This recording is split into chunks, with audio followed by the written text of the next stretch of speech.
What's up, what's up, what's up? It's your man, Chaz Ellis, once again answering the questions that you asked me. Make sure you go to the askchazzellisproject.com to get a consultation. Also, if you want to ask a quick question so you can get a little bit more in-depth answer, or if you just want to make a donation. Also, go to Ask Chaz Ellis on Facebook if you want to be a part of some of the discussions we're having, the Chaz Asks, things of that nature. If you want to get on that, go to Ask Chaz Ellis on Facebook. Make sure you like it. Anyway, I talk about no contact a lot, the no contact method of dealing with somebody whenever they're treating you in a way you don't like, or not giving what you need or want from the relationship, or not even committing to a relationship at all, whether they're playing games or whatever. And one of the biggest things that I get from people is the difficulties within the first 2 weeks of the no contact method. Well, you got to remember, that's going to be the toughest time of the no contact method. And the reason why is because you're dealing with the no contact method from day one. And the other person may not even know that they're on the no contact method for a week or two. Okay? So usually what happens is something happened and that was the straw to break the camel's back. That's why you started the no contact method. Well, that means from that day, you're feeling a certain way about what happened. You're feeling some kind of way, it hurts, your feelings, you're confused, you want to know more, you want more information, whatever the case may be. This is what makes it so freaking difficult in the first 2 weeks, because that hole that person leaves behind and the confusion that they leave behind makes it very difficult to be able to maintain no contact without your brain kind of boiling in its own juices. That's why I really came up with 3 ways to get through the first 2 weeks of the no contact method. The first way to get through the weeks of the no contact method, you have to plan this. You have to remember, this is an initiated activity. You're doing this. You're starting the no contact method whenever you feel like starting it. So you should make sure that you have a plan in terms of what you want to do while you're not talking to this other person. Replace the time you'd be spending thinking about them, talking to them, arguing with them, or just even longing for them. Replace that with other activities. This means you should be going out with other people, hanging out with your friends, going to parties, bettering yourself in some kind of way, taking classes. I talk about occupying your time all the time because that's a big one. Like I said before, your brain kind of boils in its own juices. If you leave yourself in a certain place, then all you have time to do is think about what they didn't do for you. Think about how they treated you. You sitting there talking about something. Oh my God. Dang. I wonder what they doing right now. Oh, they probably having sex with somebody else. I know they are. They probably putting whipped cream on it and everything. You're thinking these kind of things because you don't have anything else to do.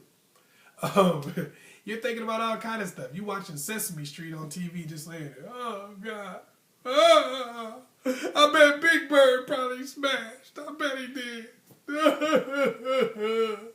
You sit there doing silly stuff because your brain starts boiling its own juices and taking you on flights of fancy because you're not moving around. You're not doing anything proactive. And when your idle mind gets to going, it'll start doing all kinds of crazy stuff to you. So make sure you get moving and get going. That way you don't have so much time to think. The number 2 way to get through, this is a number 2 thing you got to think about to get through the first 2 weeks is you want to make sure you mind your own damn business. That means no looking at Facebook, no looking at Twitter, no looking at Instagram, no asking other people all kind of questions about them. Hey man, you seen him with somebody else? Hey, did you see him possibly, was he at the club last night? I mean, did you know, I don't know, was he wearing those shoes that I like? Don't ask those types of questions because all that's going to do is make you want to know more. See, information kind of works like this. It's never a satisfaction of information. It's just like you learn anything in the world. Once you learn a little bit, you want to know more. It's never enough. And then it becomes an obsession. You look at the Facebook, you see, oh, had a good time with you last night. Who? Had a good time with who? Who'd you have a good time with? I'm going to know who you had a good time with. Now you kind of find out, you search and snoop, and you find out who they had a good time with. Oh my gosh, he had a good time with her? Okay, what does she do for a living? Now you looking around trying to figure that out. Now pretty soon you become so obsessed. It's like, even though it's no contact for them, where they don't really have to think about you, for you, you haven't done no contact for its purpose. That's a chance to clear your head. All you're doing is sitting there thinking about them. So basically, it's like you're having contact with them without having contact. And you're just really letting your brain boil in its own juices. You're going on flights of fancy. You're putting all your energy into them while they're out living their life. And you have to remember, this is not their time to feel bad. This is not really their time to suffer, especially in that first 2 weeks and sometimes even a month. You're the person that's going to be feeling it because you're the person who wasn't getting what they wanted, was left confused, and this person may take a week or two off of you on a regular basis anyway. So this is a time for you to clear your head. Don't put their mess into your problem, into your situation, and cause problems in your own life and in your own spirit. Get rid of all that. That's why you block people on Facebook. That's why you block people on Twitter and all that stuff. You do that so that you don't get information. You don't want any extra information. It's not going to do anything but make you feel worse and make you need more. And the last one, the last step to getting over the first 2 weeks is you have to find somebody to talk to. I know that sounds corny. I know that may not sound like, but this is one of the biggest things. This is pretty much the key. This is one of the things that decides whether you're going to be successful or you're going to fail. You have to find somebody to talk to. A friend, somebody with a level head.